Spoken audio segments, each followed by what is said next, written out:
Hey guys, what's up? Today's podcast is brought to you by Audible. Get a free audiobook download and 30-day free trial at audibletrial.com/eggs show. That's EGGSSHOW. Audible has more than 180,000 titles to choose from for your iPhone, Android, Kindle, or just about any device you can imagine. As Eggs listeners, you can download a free audiobook today by visiting audibletrial.com/eggs show. Bang ding ding, trademark. He come out 6'7" tall. Bang ding ding, 1 inch tall. Bang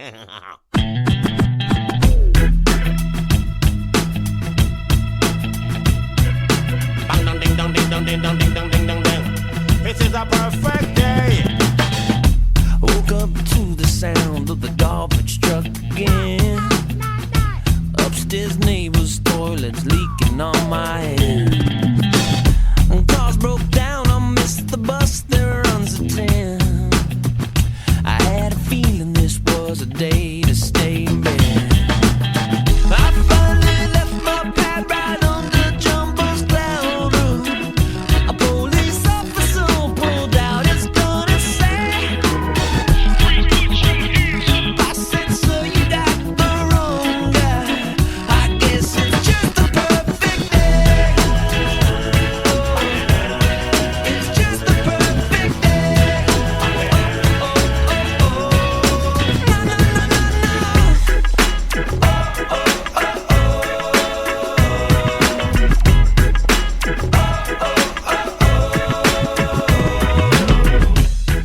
Hey everybody, welcome to another episode of Eggs. I'm Ryan, he's Mike, as you know, and today we're joined by Kelli and Jordan Buttars and CJ Wilkinson.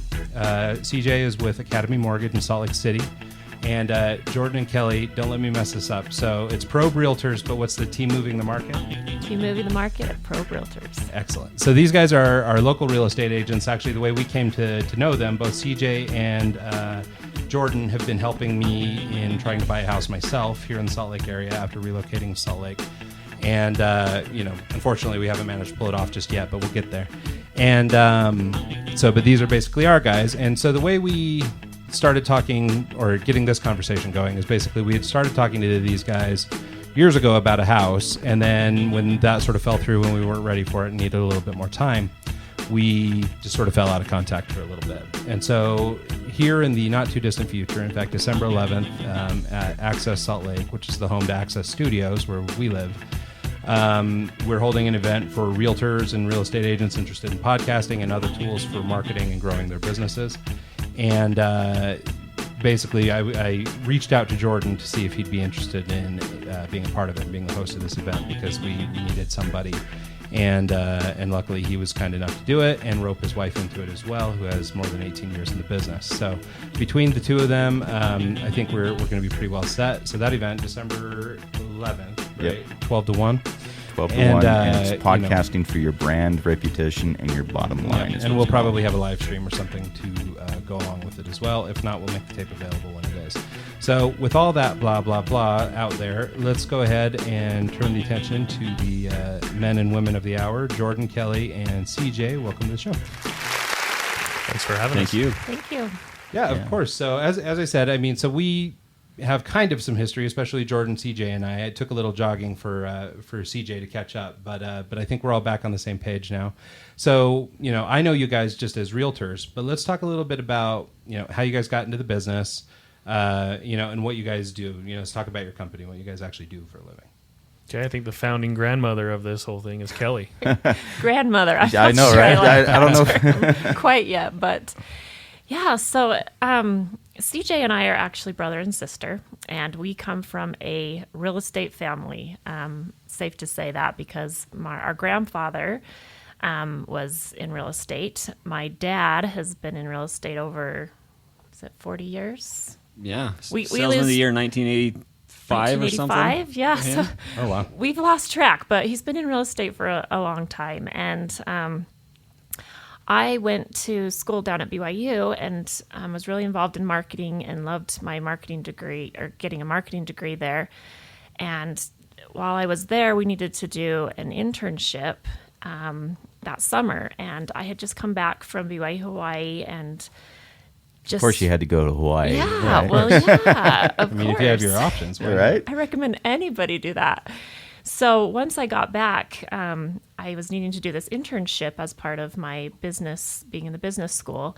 And I was talking to my dad one day, and he says, "Hey, Kelly, why don't you do an internship with me this summer? I've got, lots of homes to sell. Builders are building a lot of homes, and I'm going to need people to sit open houses and to help me this summer." So actually, me and my sister decided to go and sign up down at Stringham Real Estate School, and we went ahead and got our real estate license. Back then, you couldn't do anything online. You had to actually sit through the classes, which was good. But we learned a lot, and we just jumped right on board with real estate that summer. I sat in a lot of open houses and learned the business from my dad.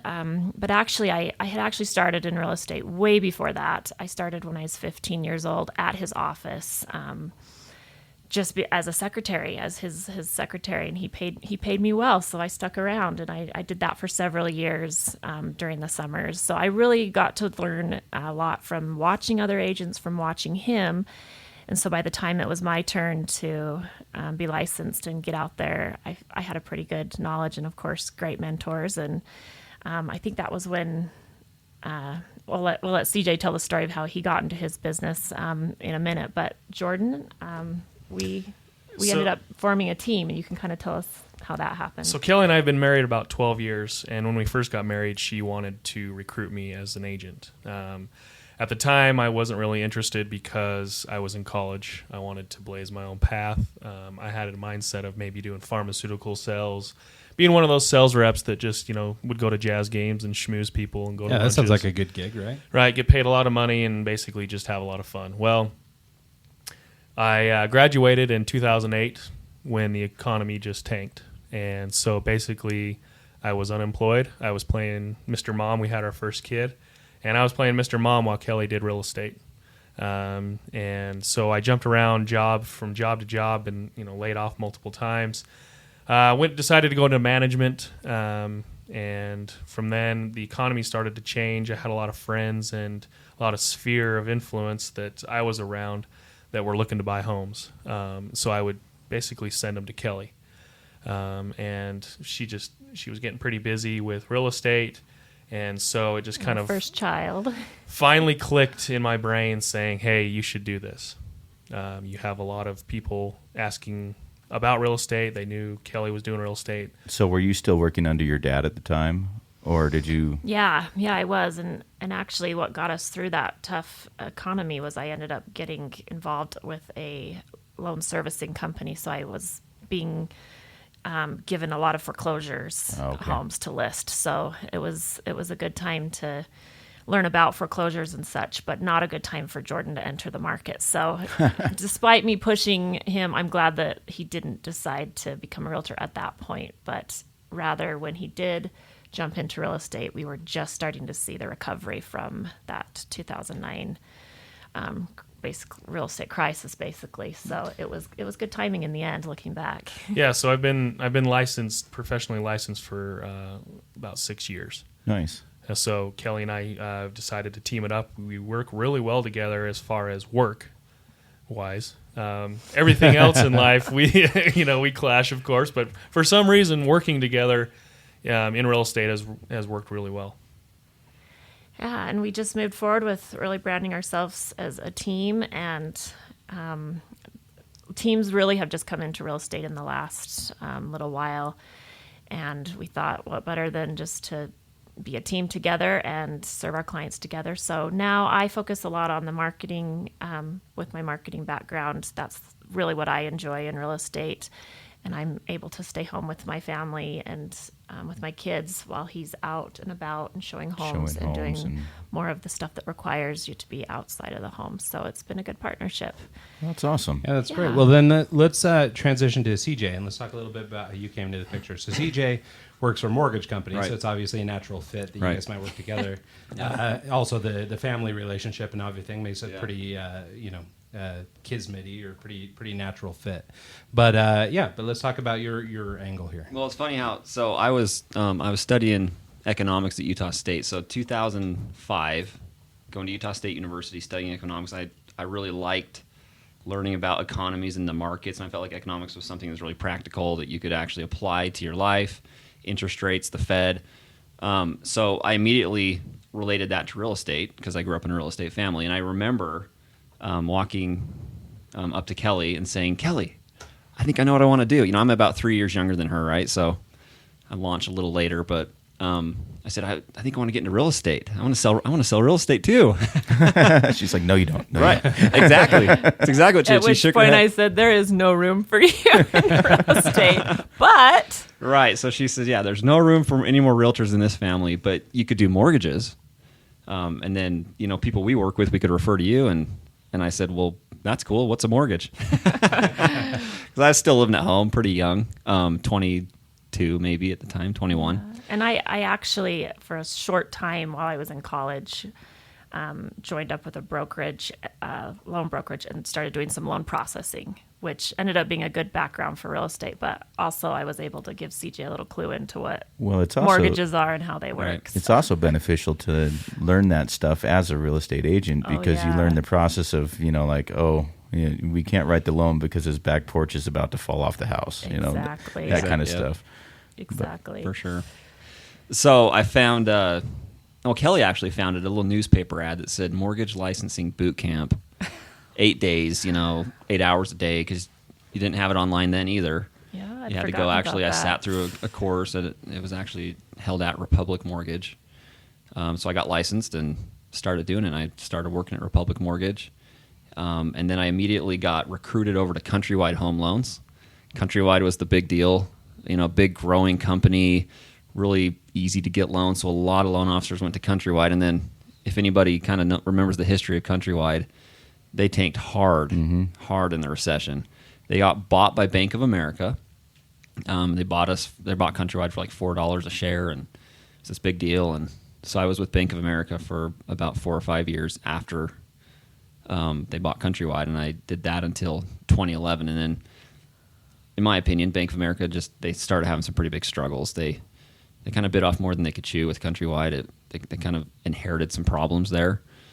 So I made the shift from the big banking world, Bank of America, to Academy Mortgage, which is actually what's called a correspondent lender. Or just do mortgages. And I did that in 2011. I've been there ever since, and I like to... Is it more of a smaller family environment kind of thing, or is it? Yeah, compared to Bank of America, it is. But it's in about 40 some odd states. It started in Utah. We're I think we're in the top 10 lenders in the nation. Nice. Oh, wow. So we're pretty big, but we're not so big that we can't make sense out of things, and we don't forget who our customers are, that type of stuff.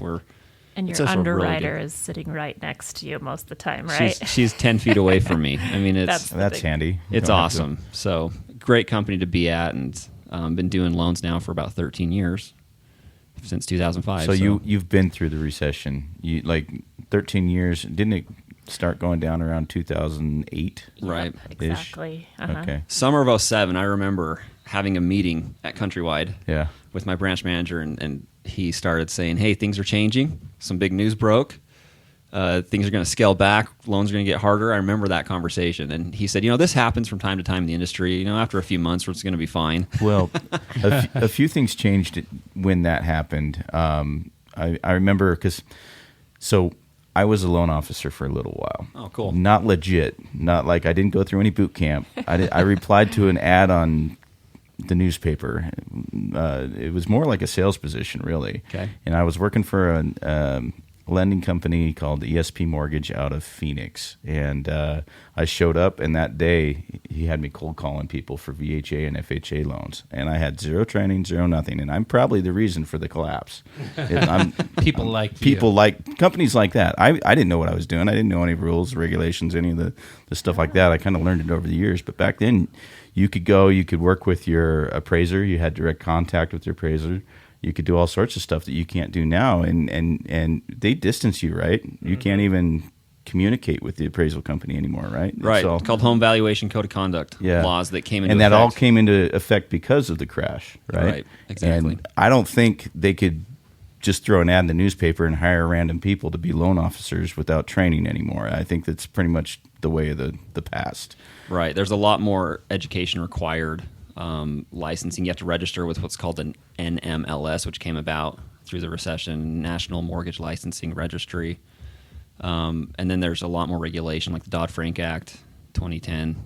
Just those types of things that have made it a little harder to get into, and a little harder to do, but probably good for the consumer. It is 100%. I feel bad for my role in that because I didn't know what I was doing. I didn't know, the effect of my actions, but or the company's actions, because it's very apparent now, looking back and seeing, all the, just the, at the time that I was doing it, we were bringing people from, like an 8% loan down to the 5s and the 4s and the 4.5s when, everyone wanted to refi and just get out of their higher interest loans. And, we focused mainly on the FHA and VA, and the subprime lending was, it was amazing how you could do zero doc, all this crazy stuff like stated income, all that stuff, and get away with it. It was insanity. I processed those loans.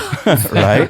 Oh, yeah. So I'm glad that there's been some sort of reform, because it was the Wild West. It was crazy. So I'll tell you a lot. It's a lot harder to get a house now. Sorry, Ryan. Yeah. But how did that?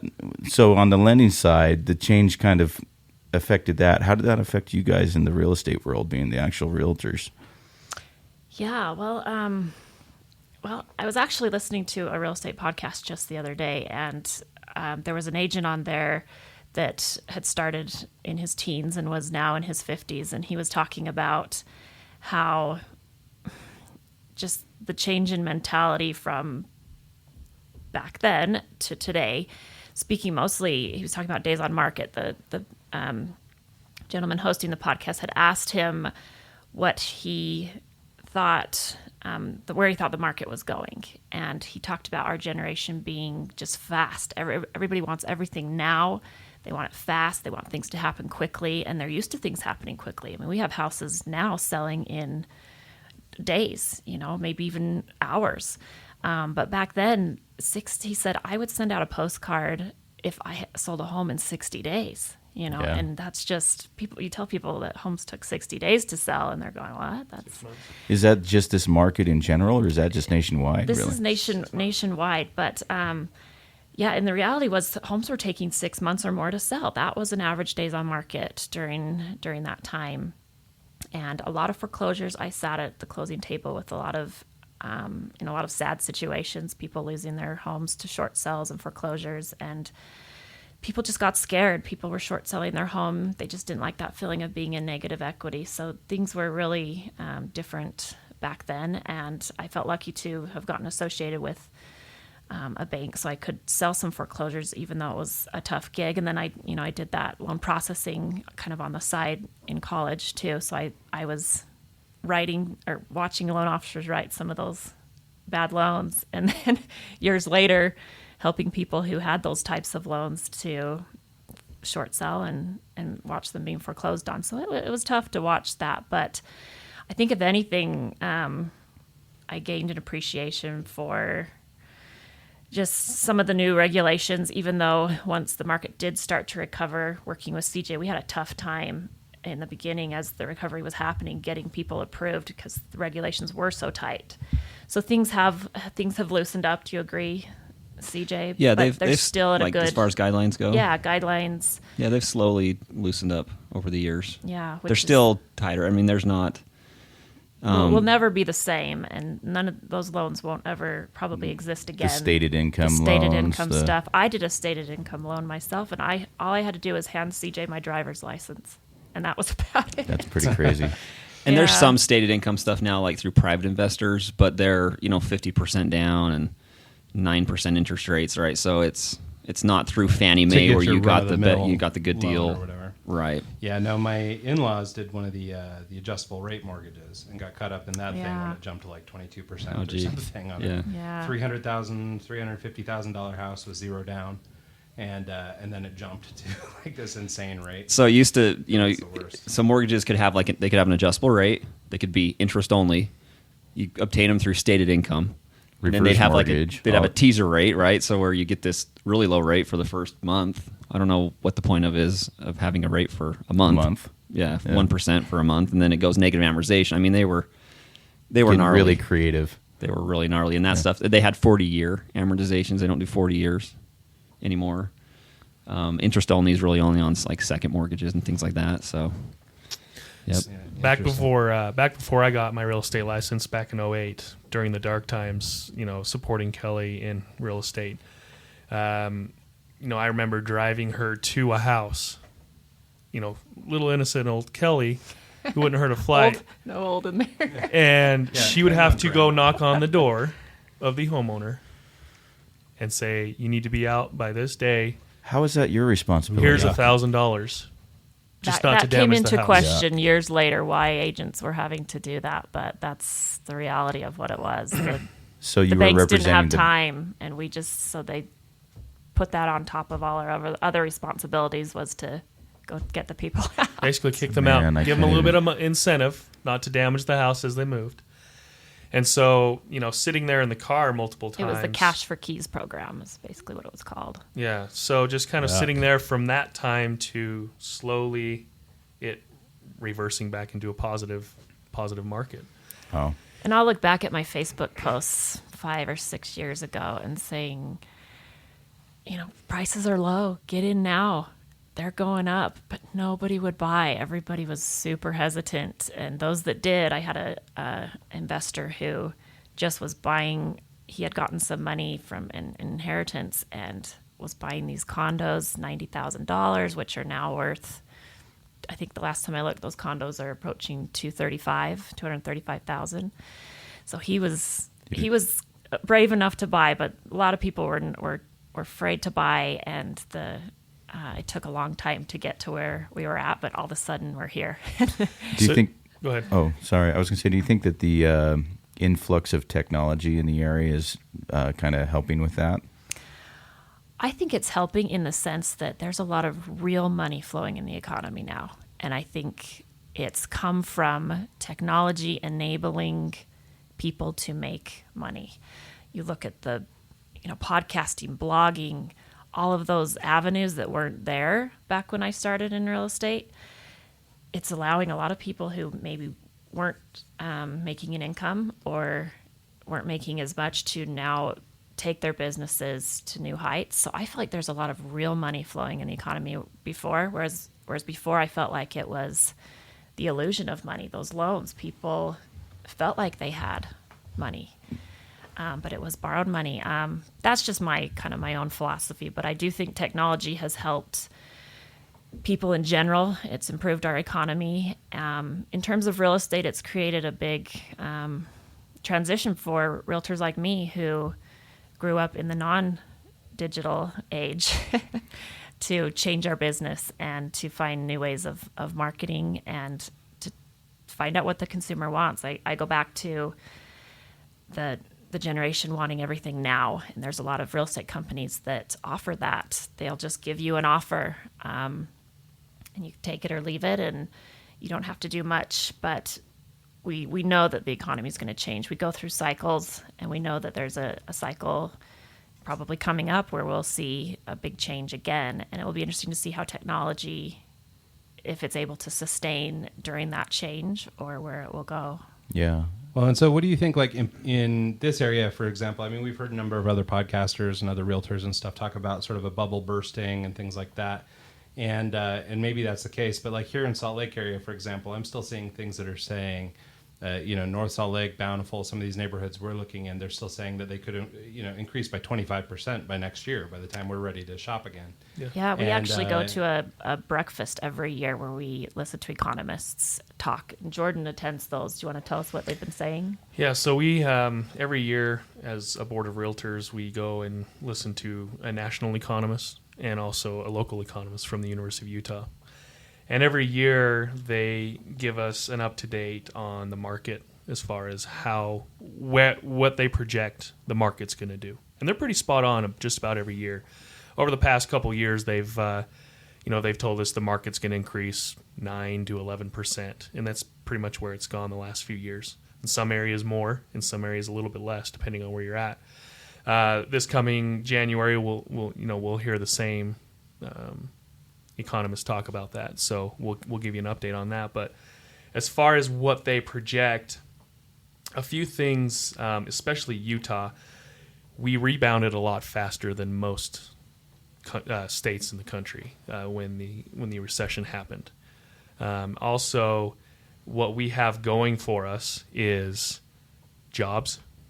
I mean, you can see all the buildings being built, especially over by in the Draper, Lehigh, Bluffdale area. Silicon Slopes. Yeah.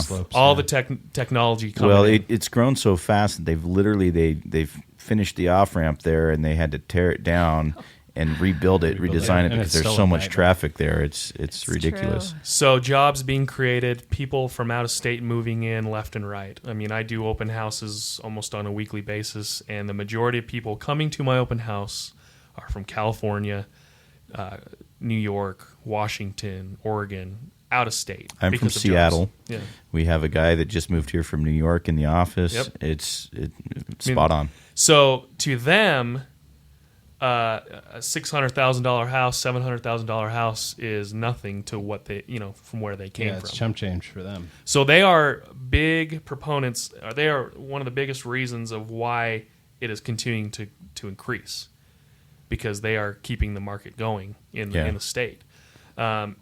Interest rates have been relatively reasonable for the most part. And what Kelli was saying, that people have money. They have money, and they're starting to buy. Now, a couple of the unknowns that the economists have talked about. One are the millennial generation. What are they going to do? Are they going to continue to rent? They have high debt to income ratios. That's why they can't buy. Like student loans are kind of a problem. Student loans, right? Right. So it forces them to rent. They may have good jobs, good tech jobs, but their debt to income is too high. Well, and is this, to Kelly's point earlier about sort of this instant gratification society or whatever, like, are people racking up crazy debt because everything is so accessible? You've got a good tech job, you're making a good living, it's easy to get credit. So you're blowing it on these short-term things when you're 24, and then when you're 29 and you're looking for a house, like, you're already, in the debt cycle, I guess. Yeah. Well, and I heard an interesting statistic that the first-time home buyer category is shrinking, meaning the new generation is jumping right past the first-time home buyer price range right to the second home, because they're getting married later, they're having children later, families later, they're pursuing their getting. So they're not building the equity in the first house but they're making good money. They're renting maybe during that time period, making good money. And low money down loans are back, so they can do 0 down loans or 3% down loans, within certain parameters. But that, at least in Salt Lake, Utah area, that'll get them a house instead of like a smaller, first-time homebuyer condo. Yeah, exactly. So that whole first-time homebuyer category is shrinking a little bit, and we're seeing people jumping right to the $500,000-$600,000 homes. So I thought that was an interesting statistic, and that tied into something you'd said. I'm sorry, you asked. Oh, well, I was just talking about that sort of instant gratification Yeah. and people's ability to get money, things like that. Yeah, the instant gratification thing. Yeah, that kind of plays into the new companies, some of the newer real estate theories about selling quickly and stuff. But definitely with the instant gratification thing, that's something that we were talking just on the way over here. How do we play into that mindset with our marketing or with whatever we do? Because that's part of the millennial generation. I think there's just a different mentality between Generation X and Y and the millennial generation, where the millennials, they kind of have a stereotype of, well, I don't want a yard. I don't want to take care of anything. I just want to go play and have fun and travel and do what I want. So, but we see more lock and leave properties. Yeah, lock and leave, townhomes, condos, kind of what you're seeing everywhere. Yeah. I mean, people are just building on top of buildings. And if you go out west, you can see just townhomes and condos and that. But again, going back to what I was saying, so a couple of the unknowns are, the millennials. What are they going to do? And if all of a sudden, if these millennials start buying, everything's going to go gangbusters, skyrocket. And the other unknown, which a lot of people think is Trump. That was one of their biggest concerns because he just got put in an office. He's kind of a wild card. So one day it's great, one day it's not. You never know. Nobody knew what was going to happen. Economy's going great. People have money in their pocket. It's just that depending on what the mentality is of these millennials. If you're an investor, if you've bought properties, the rental market is awesome. That's what I was going to ask you next. With the rise in the property pricing, it's almost, I don't know, because I'm not in that world, I haven't invested in property, but it almost seems like it's almost too expensive to get into an investment property because your mortgage and what you can actually feasibly rent it for are probably a wash. You're not getting any positive return on a monthly investment, unless maybe you get a duplex or something that's going to get 2 or 3 incomes coming from it. Are you seeing a lot of people still investing for investment purposes, or is it more people just buying for themselves? Yeah, the majority of our business this past year was investors. Really? Because they have been sitting on some money. They've been using the equity out of their home. But the majority of our business this past year was an investor. That's awesome. Either for flipping homes, buying single-family long-term investments, vacation rentals. Vacation rentals have become very popular in Utah in certain areas. Like Airbnb? Like down in St. George, Nightly down in Hurricane, rentals. Moab.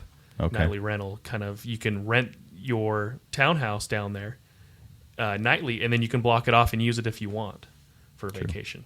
So it's been very popular. Now, the market has gone up to where some of these, like flipping, the margins are a lot narrower in certain price ranges.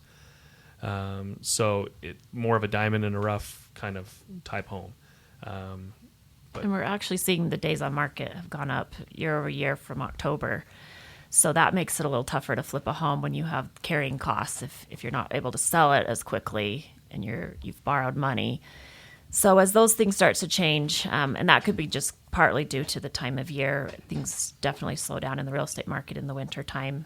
Most people's homes look a lot prettier when they have flowers green rather than grass 5 feet of snow in Curb appeal front. is real. So, Yeah, but everybody that's come up and talked to us, the first thing they say, they associate us with real estate. How's the market? Then the next thing they ask is, what are interest rates? So basically, then they start asking us about lender questions. So that's what's nice about having someone like CJ in our pocket. Is call because him at midnight if we call him at midnight, and Right. you can imagine what Sunday dinner's like is around the Wilkinson family. yeah. It's So all when- about All real real estate estate. and loans. Yeah. What's your lock time normally? Like, do you do 15 days or? Yeah, we Yeah. can. Yeah, especially at Academy when everything's in house. We have the underwriter processing right there. We lend our own money. I mean, ultimately it goes to Fannie Mae and we get it back. But we can close loans in a couple weeks if we need to. We typically do a 30-day lock just because if there's a surprise or if the appraisal comes in low or if it takes some time to transfer their money out of an IRA into a savings account or checking account, then you want to give it time. But we can close them quick. If we need to. That's cool. One cool thing about investing, so a way a lot of people are getting into investment properties is they're vacating their current home, right, and they're buying This is another exactly. property owner occupied. So they get the owner occupied financing. They can do that low money down, zero down. They can get the good rates that come with owner occupied, and then they can rent out their home that they vacated, and they can use the proposed rental income to help qualify for that next home, really to offset their mortgage payment. There was a time following the recession where that wasn't, for the most part, it wasn't possible to do through your standard, Fannie Mae, Freddie Mac loans.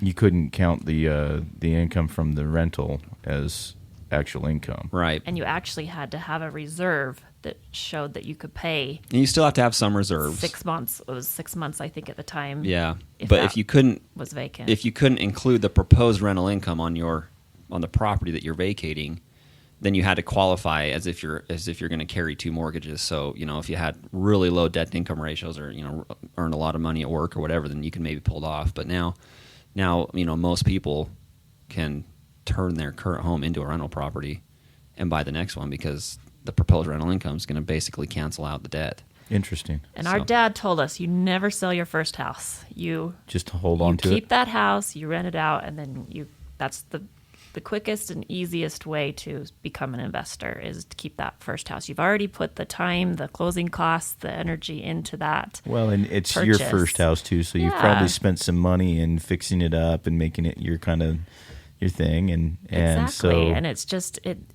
it's a jump start into real estate investing if you want to go that direction, or you just keep that as a retirement income. Eventually you pay it off and you've just got a great, steady income from that, plus all the equity. So on the contrast, if somebody was to purchase a property as an investment property, right, they're not going to move in, they're going to start renting it out right away. It requires quite a bit of money down. You can do it with as little as 15% down.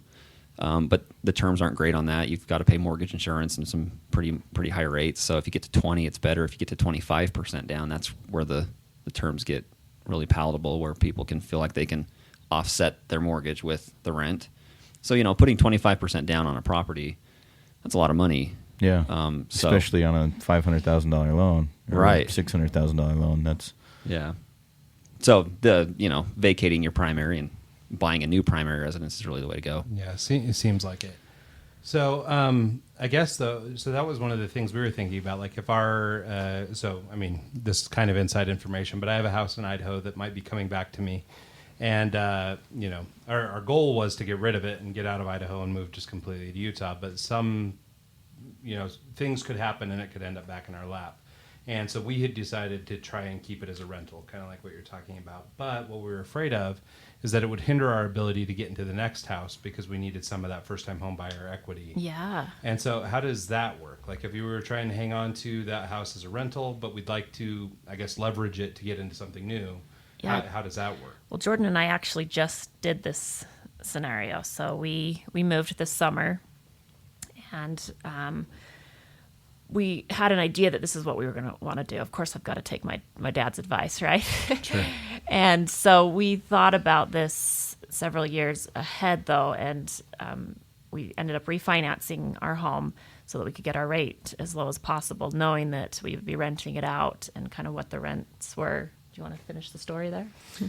Yeah, so we refinanced, and it took us a little while to find what we really wanted. I mean, we always show homes to other people, so we're constantly looking. I'm on the internet, on the MLS all the time, looking at homes for other people. So it took us a little while to figure out kind of exactly what we wanted. And, during my morning search of new homes on the market, this home popped up. But before that, other than refinancing our house, we did a home equity line of credit on the current house we own. So basically that allows us to take a certain amount of money out of our equity and use that for our down payment. sure. Okay. So So the numbers have to work right. You have to be in a positive equity situation. But we went and talked to CJ, and he referred us to Right, some different home equity loan lenders, which we Yeah. don't do at Academy, but so I know some good contacts for home equity loans, and they ended up getting one. Yeah, and so if there's people out there considering, now is a time to do that when you do have that positive equity. Okay, so like in a scenario like ours, we've owned this house for 14 years now, so we have a little Yeah. bit of equity. There is a second mortgage on it that we had to take for some medical bills when we were young, and so that just is sort of this, I don't know, lump at the top of the loan that's going to walk away with $30,000 of our equity. But even at that, I think there's some money there. So the idea Yeah. would maybe be, at least to sort of put it in terms of what you're talking about, might be borrow that 40% or that $40,000 or $50,000 or whatever it is that's left, borrow it against that other house and use that as our down payment. yeah, you want versus selling the house, taking the equity, and then moving. Yeah, you want to use your asset. You want to use the money that's available with that house. I mean, that's what it's there for. And then let your renters pay down that debt. Yeah. Okay. So you get a good renter in there that, you get a good rental income every month. They pay your mortgage and they pay the home equity line of credit every month. If your So- numbers work Right. as such. I have Well, a- and that's kind of how it works for us right now. We, the person that's in it is basically paying our mortgage and paying our second. And Yeah. but the second is the most ruthless loan we could get because we were 24 when we had to get it, and we had no money and no Wow. anything, and so but we had to borrow. Our 10% of our kids' medical bills was $30,000, and we still owe $30,000 because it's one of these horrible balloon payment, You're just paying awful off thing. interest. Yeah. So on our kid's 15th birthday, if this thing's not sold, we're like in real trouble. All of a sudden, we've got to pay this stupid thing off. And so anyway, so it's kind of a nightmare scenario, and it's a bummer because it hasn't been taking advantage of this guy paying rent. Basically, we're not gaining equity because of it. Well, every situation is going to be different, and we always just send our clients, ask them to talk to someone like CJ. Usually, they meet with CJ and they see if the scenario can work for them. But we're seeing it happen a lot more because of the positive equity that a lot of our clients have. It's usually people that we sold a home to about 5 years ago. The ones that were brave enough to get out and they buy. have the equity built up where they can actually use exactly. it. So let's take a step back. The reason we have you here is for that meeting next Tuesday on the 11th, talking about networking and podcasting. And I noticed back when the market crashed and I was doing the loans, we were doing a lot of our business was just people calling us, wanting to refinance. We didn't really network with the realtors and the people to sustain us through, the crash because new purchases and everything. We were focusing mainly on refis.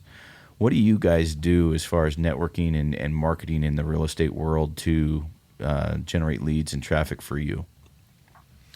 Basically, as a realtor, you live and die by how often you market yourself. And that's if one takeaway as a realtor is you need to market yourself. Yes. I mean, you have a brokerage you're under, you have a name, but the successful realtors that survive during times, good times and bad times, is that they market themselves and they're consistent. It's all about yourself and consistency. And along the lines of our marketing, it's evolved this world right now with marketing is like buying technology. As soon as you buy a phone, your phone is outdated. Right. As soon as you start marketing a specific product, that product's outdated. Every year we've done movie events with our clients. We've done Easter egg hunts. We've done mailers. We've done all sorts of different marketing, but we've also had to evolve as the world's evolved. Yeah. Do you do a lot of networking with other real estate agents to try and, because I'm sure, if someone's posting the house and someone's, buying the house, having that network between them, like, oh, I've got this great property, I've got a client looking for this. Does that really come into play, or is it more like the... You recently did that group open house. That was... Yeah, so realtors, all good realtors want to work well and work with each other. A lot of the times we're kind of in a competing world, and we can't forget that, hey, we're in this together. We need to help each other sell. So last week we did a group, kind of like a mini Parade of Homes open house in the Cove area in Salt Lake. Nice. There was 12 other agents that have listings up in that area, and we just worked together, mass marketing, emails, mailers, with this mass open house, and we just sent all of the buyers, all the people that came to the home, to each other's homes, just to kind of help each other. Oh, that's neat. That's really cool. And then through the power of technology and social media, 12 agents advertising one open house, that expands the reach of who that open house got to, who learned about that. Yeah, so you end up with a broader reach, more people showing up, and I'm sure that works out to be good for all you guys. We were talking a little bit earlier about technology and the constant battle there. So back in the day, I guess your primary competition may have been, the guy up the street or the other realtor down the block or whatever who was trying to snipe your property or snipe your people. How do you guys deal with things like these new apps and stuff that are flying around, to, sort of appease these millennial generation guys? How do you sort of, I guess, keep the focus on personal relationships and the sort of important things in life versus just using an app to buy a house? Yeah. Seems like scary competition. When I started when I was 15, you reminded me that all the listings were delivered to us in what looked like a phone book. And so realtors really were the only ones that had access to those listings. So if somebody wanted to buy a home, they had to get in contact with an agent, and we looked in the book and found So the listings. MLS wasn't even a thing. No, the MLS wasn't a thing. It was very close. I'm not that old. It was very close to coming to fruition. But when it finally did, I remember sitting in the office and everyone was going, "We're doomed. Everyone's going to have access to these listings. What is our purpose now?" And as you know, we're still around. So realtors do have a purpose. Well, And I think the average consumer, the average person buying a house doesn't want to go down that road alone. Yeah. They want some help, someone to hold their hand. And You're kind of exactly right. When I talked to my dad about it, he says, "Kelly, this is the biggest purchase that most people will ever make in their lives. And I just don't see everybody wanting to do that over an app. Maybe there'll be some. There may be some.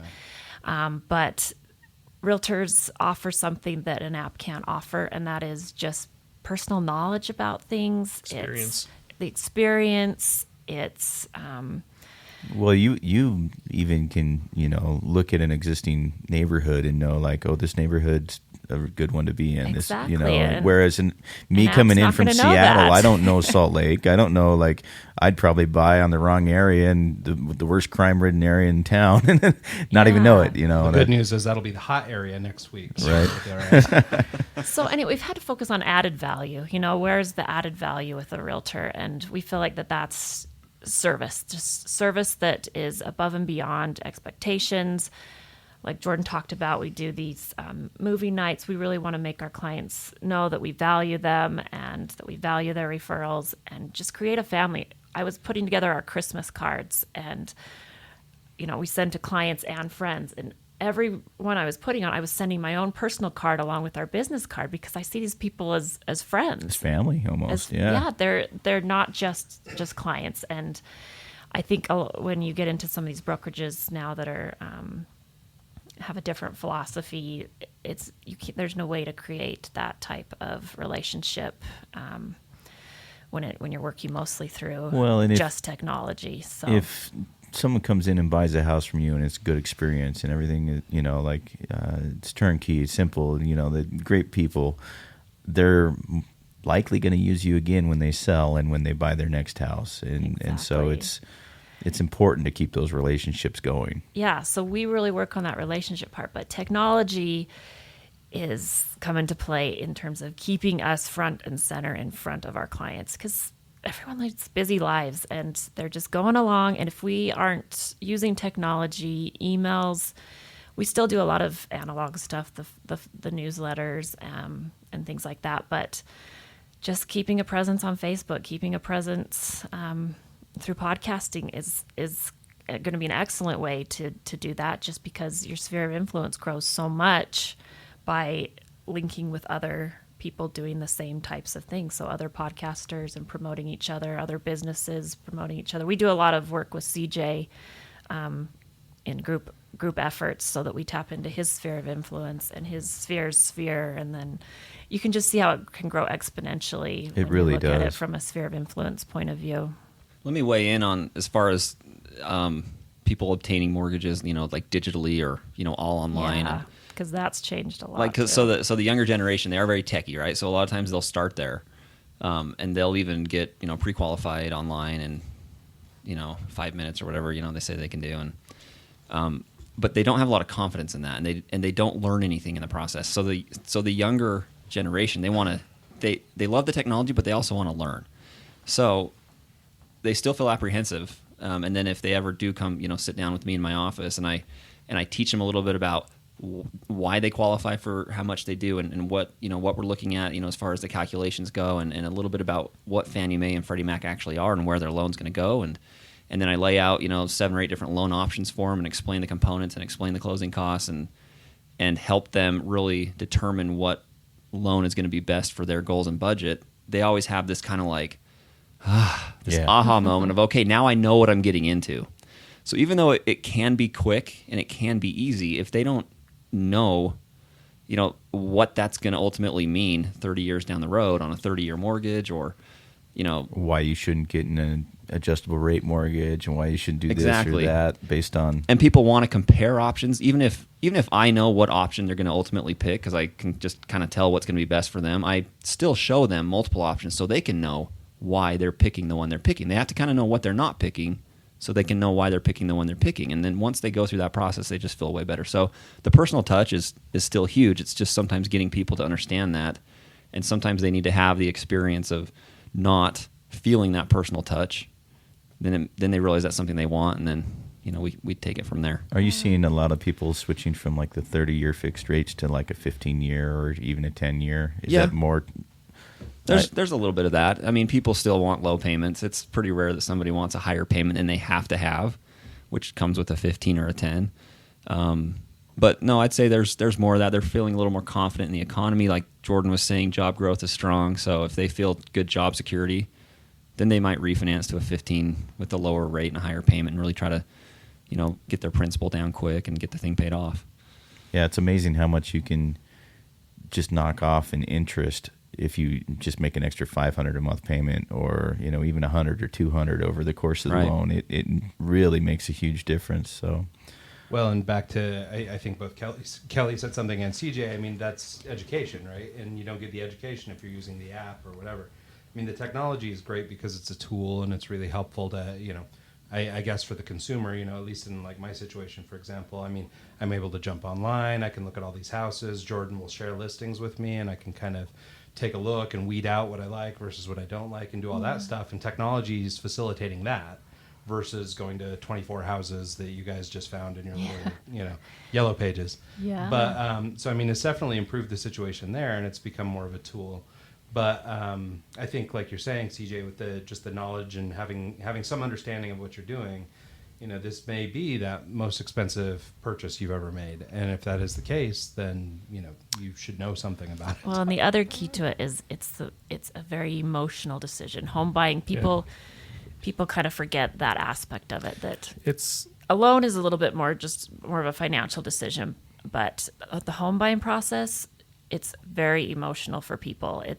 We're more therapists than real estate, right? Get a side degree. Yeah, we've held a lot of people's hands through things because it's tough, and this is where they're going to raise their family. The decisions are just much more than just a financial district, one. everything. It's an emotional decision. As long as that's the case, I believe there'll always be a place for realtors to be a part of that emotional decision. Well, that's the thing. I mean, we use Jordan mostly as a referee, me and my wife. Yep. So I mean, I bring out the really boxing gloves. We let him stand in between us because I want the the big concrete box with all the glass, and my wife wants the nice homey house where people can grow up, and and so we're constantly duking it out through every house we saw. Yeah, and people forget usually in good fun, but it's a process. It is a process, and it's not only just we call it a roller coaster a lot of the times because there's so many ups and downs. Part of it's the lending process, but yeah, it's a roller coaster. I mean, you look at a picture of a house, and if you like the house basically sells itself, but it's the process in between you getting it under contract and closing. There's so many hands in the pot. There's so many different variables that can happen. When you think so many personalities. Yeah, when you think together. that this is going to be Working a slam dunk easy thing, all that stuff. Appraisers, title companies, insurance companies. And if you think the buying is emotional, the seller, there's a lot of emotion on a sell. You can imagine. Yeah, that makes people sense. People parting from their homes or someone criticizing their home. There's a lot of emotion there too. Yeah. Well, open houses and everything like that. I was in a situation. I had the perfect rental in Seattle. I loved it. I would still be there if what happened. My landlord foreclosed on the house, wasn't making his payments, and it was a mother-in-law kind of side thing. And when he foreclosed on it, all of a sudden I have real estate agents knocking on my door wanting to show my property. I'm like, I didn't sign up for this. What's going on here? And so he stopped making the garbage payment. He stopped making the electric. So he was taking your rent money. He was taking my rent money, keeping it, not paying his mortgage, not paying his mortgage or anything. That's bad. And so it turned into, I'm withholding my rent because you're not doing this. And then he sends me an email saying, hey, why is the rent not paid? Because the garbage hasn't been taken out, because the electric went out the other day. And it's just like, finally I just packed up and left. I left a note on the doors, what it came down to. I'm gone. I never heard from him again, so I hope there's, yeah. But it was rough.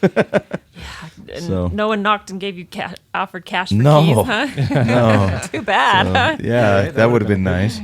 But, yeah. Well, anyways, thank you guys so much for coming in. I think we're getting to close to that hour mark. Once again, we got Jordan and Kelli and CJ. And this Tuesday, the 11th, they're going to be coming in, speaking at Access Salt Lake, 175 West, 200 South, from noon till 1. And come in and check it out. We're going to be doing an open house for the podcasting studio as well, so we'll be walking people through. So if you get some time, come check it out. And they are with Probe Realtors, Yes, correct? Team Moving the Market at Probe Realtors. Okay. Yep. You guys have websites, anything like that you can share? Yeah, teammovingthemarket.com is a great place to find us. And we're also on Facebook and Instagram, Moving the Market with Kelli. We offer tips, our events, everything there. So. And CJ? Yeah, just look me up, CJ Wilkinson Mortgage. Perfect. You'll see my Academy website, see my Google business listing, and you'll find me that way. Perfect. Cool. All right. Well, yeah, no, I guess with that, thanks so much for everything, guys. Really fun conversation. Nice to catch up with you guys. And we'll do it again sometime. Thank you. So, Yeah. Thank you. See everybody next week.